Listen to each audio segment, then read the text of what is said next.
Mi nombre es Lucía Montero, tengo 28 años y soy arqueóloga.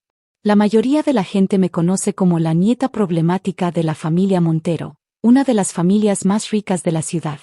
La razón de ese título no tiene nada que ver con mi comportamiento, sino con el hecho de que mi madre murió cuando yo tenía 12 años en un accidente que nunca se investigó completamente.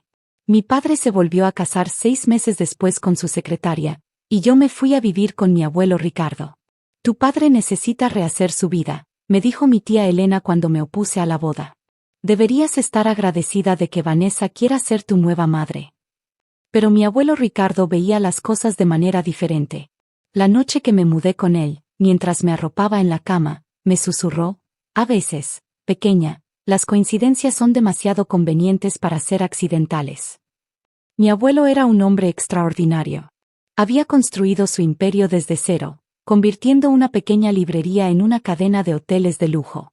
Pero más allá de su éxito empresarial, era conocido por su aguda intuición y su memoria prodigiosa. El dinero es poder, solía decirme, pero la información es poder absoluto. Durante los siguientes 6 años, viví con él en su mansión mientras mis 3 tíos y mi padre competían por su atención y favores. Mi tío Carlos, el mayor, dirigía la división de hoteles. Mi tía Elena manejaba las relaciones públicas. Mi tío Marco supervisaba las finanzas. Y mi padre, el menor, era el director de operaciones. Todos quieren ser el siguiente CEO, me explicó mi abuelo una noche. Pero ninguno entiende que un imperio no se construye con ambición, sino con visión. Mi abuelo me educó personalmente. Me enseñó sobre negocios, historia, arte, lo más importante, sobre la naturaleza humana. Mientras mis primos iban a fiestas y gastaban dinero en lujos, yo pasaba horas en la biblioteca privada de mi abuelo, aprendiendo sobre civilizaciones antiguas y estrategia empresarial. ¿Por qué me enseñas todo esto, abuelo?, le pregunté una vez. Porque tú, mi pequeña arqueóloga, sabes que para entender el presente, primero debes desenterrar el pasado, respondió con una sonrisa enigmática. Cuando cumplí 18 años, anuncié que estudiaría arqueología en lugar de administración de empresas. Mi familia se escandalizó. Es una desgracia, gritó mi tía Elena durante la cena familiar. Una Montero cavando en la tierra como una campesina. Déjala, intervino mi abuelo con calma. Al menos ella acabará buscando conocimiento, no dinero. Mi padre, que apenas me dirigía la palabra desde su nuevo matrimonio, solo murmuró: haz lo que quieras, pero no esperes heredar nada. Durante los siguientes 10 años, me dediqué a mi carrera. Viajé por el mundo, participé en excavaciones importantes y publiqué varios artículos académicos. Mi abuelo seguía cada uno de mis logros con orgullo, aunque el resto de la familia me consideraba la oveja negra. No entienden que estás descubriendo tesoros más valiosos que el dinero, me decía mi abuelo en nuestras llamadas semanales. Hace 3 meses, recibí una llamada urgente mientras estaba en una excavación en Egipto. Mi abuelo había fallecido repentinamente de un ataque cardíaco. Volé inmediatamente a casa. En el funeral, mi familia apenas me reconoció. Mis primos, todos vestidos con ropa de diseñador y joyas caras, cuchicheaban sobre la herencia. Seguramente el abuelo dejó todo dividido entre los hijos, decía mi prima Sofía, hija de Elena. Después de todo, ellos son quienes han mantenido el negocio. ¿Y qué hay de la caja fuerte de su estudio?, preguntó mi primo Andrés, hijo de Carlos. Nadie ha podido abrirla en años. Lo que nadie sabía era que mi abuelo y yo teníamos un secreto. Durante años, había estado recopilando información, documentando cada transacción sospechosa, cada conversación reveladora, cada movimiento cuestionable de la empresa.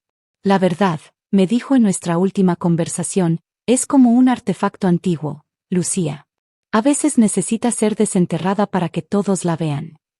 Una semana después del funeral, todos nos reunimos en el despacho del abogado familiar para la lectura del testamento.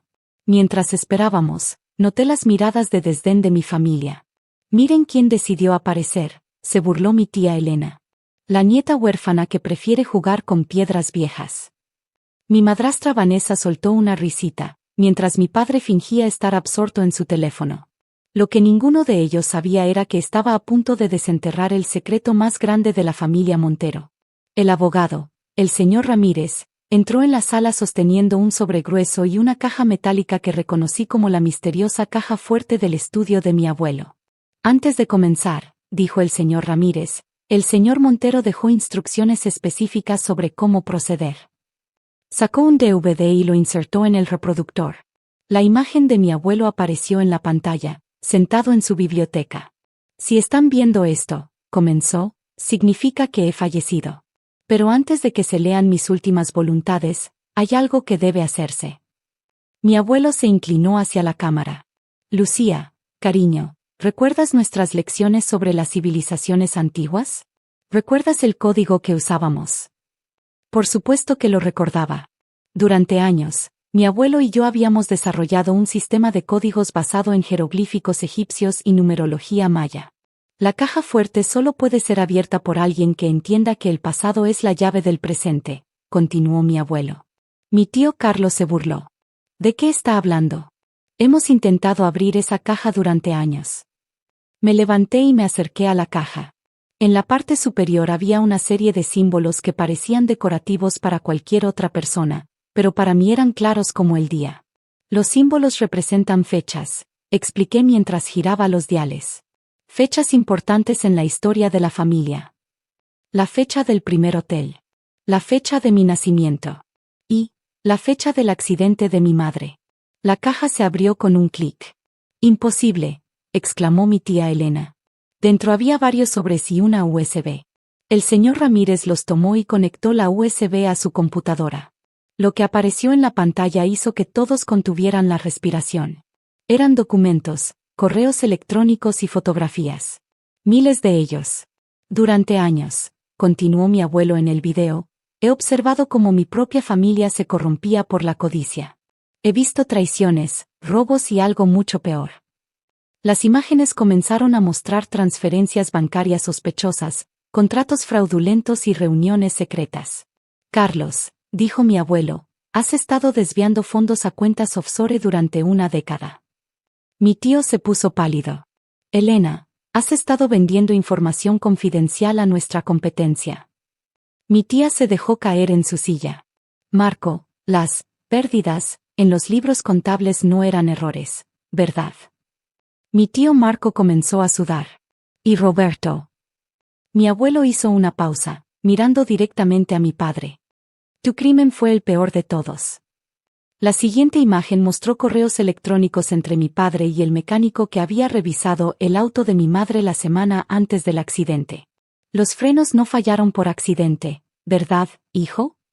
Me quedé helada. Aunque siempre había sospechado que la muerte de mi madre no había sido un accidente, ver la prueba frente a mí era devastador. Esto es ridículo, gritó mi padre, poniéndose de pie. Son mentiras. ¿Lo son? Preguntó el señor Ramírez, sacando más documentos. Porque tengo aquí declaraciones juradas del mecánico, transferencias bancarias, y todos los detalles del plan. Vanessa, mi madrastra, comenzó a alejarse lentamente de mi padre, su rostro una máscara de horror. No, no sabía nada de esto, susurró. Oh, pero sí sabías, dijo el señor Ramírez, mostrando más documentos. Eras la secretaria de Roberto en ese momento. Tú organizaste las reuniones con el mecánico. La sala estalló en caos. Mis primos gritaban, mis tíos protestaban, y mi padre simplemente se quedó allí, mirando las imágenes que probaban su culpabilidad. Pero esto, continuó mi abuelo en el video, no es solo sobre exponer la verdad. Es sobre justicia. El señor Ramírez sacó otro sobre. Y es aquí donde comienza la verdadera lectura del testamento. Todo mi patrimonio, leyó el señor Ramírez, incluyendo el control mayoritario de Montero Hotels y Resorts, todas mis propiedades personales, y mis cuentas bancarias, se transferirán a mi nieta, Lucía Montero. El silencio en la sala era ensordecedor. Sin embargo, continuó, esto viene con condiciones específicas. Mi abuelo apareció nuevamente en el video. Lucía, mi querida nieta, te he enseñado que el poder sin sabiduría es peligroso.